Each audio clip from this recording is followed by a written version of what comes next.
Hey everybody, Luxinda Swirl here. We are going to try another cup today.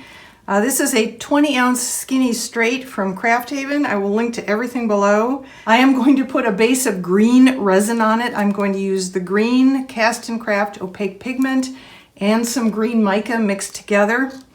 I'm only going to put 15 or so milliliters on it. It's to get it green and have some resin there, not to put a thick layer on that moves around. Okay, so I'm going to mix up about 5 ounces of resin. I'm going to siphon off some for this project and leave the rest for a different project. Into these 6 cups, about 5 milliliters in each cup, so 30 milliliters.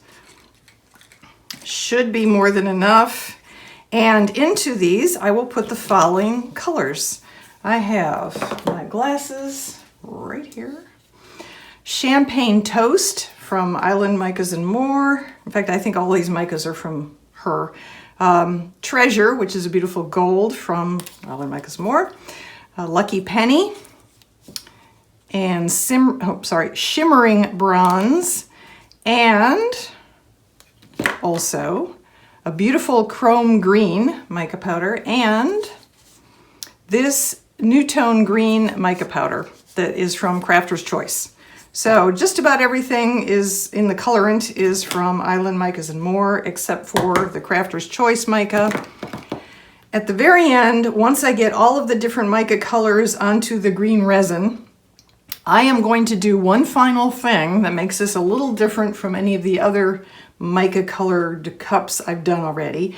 I am going to drop on just a few drops, very few, of, this is Daler Rowney Pearlescent acrylic ink in macaw green and the same brand in autumn gold. When I do that, I'm going to put the drops in different spots around the cup as it's turning, and then I'm going to hit it with the heat gun specifically on those spots. I'm going to try not to do too much elsewhere, except I will have to pop some bubbles, but I want to make sure I hit the spots where I drop the ink with the heat gun, and that's going to cause some really funky sort of swirls. Supposedly, I have never made this before. This is based on a video I saw, and I will link to that video below so you can watch what she did. I believe she called this method the...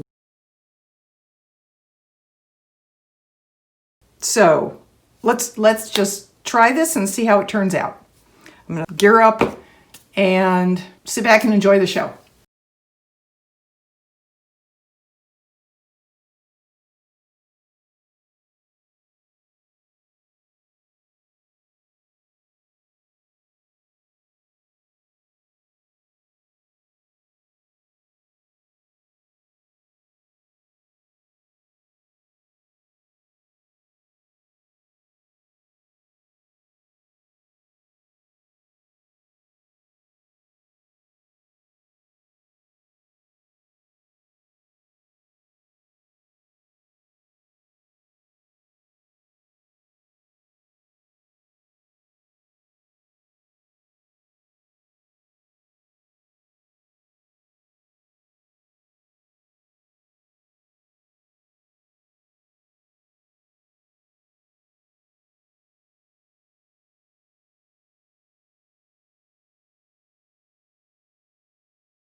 And we're back. Let's see what we got. I'm a little disappointed already. This did not work the way I was hoping. And yeah, it is not what I wanted. My fault. I checked on this a bunch of times last night and I kept thinking, what is wrong? It's not doing anything. I mean, I thought I followed the directions explicitly and correctly, but I did not. Because after I checked on it the umpteenth time and saw that the acrylic ink drops were just sitting there still, not doing anything, I went back and I rewatched the Inkwood video that I keep referencing. I've already watched it like 4 times, but I watched it again last night and I missed a key step. So if you backtrack a little bit here before I started doing the resin stuff, what I said was I was going to put all the mica colors on and then not hit it with heat except a little bit to get some bubbles if necessary. Then drop the acrylic ink on and hit it with heat only in those spots. Well, part of that is right and part of that is wrong. When I went back and watched the video again, she put the mica on and hit it with heat, the whole thing.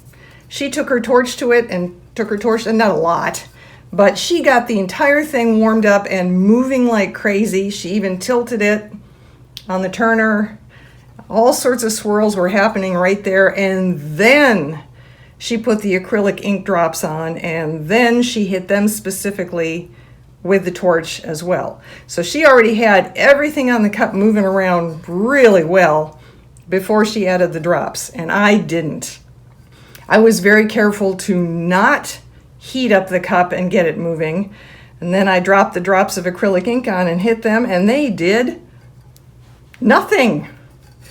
In fact, you can feel them. I managed to cook them in spots right where I dropped them, basically. They're just stuck there. They're dry, but you can feel it. You can feel the texture. This is absolutely not what was supposed to happen. She does show a previous cup that she did with the same method, so you do see, if you watch very carefully, she only flashes it on the camera for a second, but you can see what it's supposed to look like. These spots, in some cases anyway, apparently can split apart and cause almost reptilian-looking patterns, like lizard skin sort of look. I mean, it was really cool when she showed it. And I got absolutely nothing like that whatsoever because I did it wrong. I didn't have the resin flowing first. I am going to try this again, and I'm going to do it right the next time and see if the acrylic ink can be coerced into doing something really cool looking like she talks about and shows in her video. I'm sorry. Once again, I have tried to mimic what this specific Tumbler artist did. She's only got 6 videos up on her channel. That's it. And thousands of people have watched them, and I have watched them, and I've tried 2 of them now because she's the one who does the layered hatching method as well. And I have screwed up both of the ones I've tried. Things do happen sometimes, and all we can do is learn from them and try again. Stay safe, everyone. I will see you in the next video.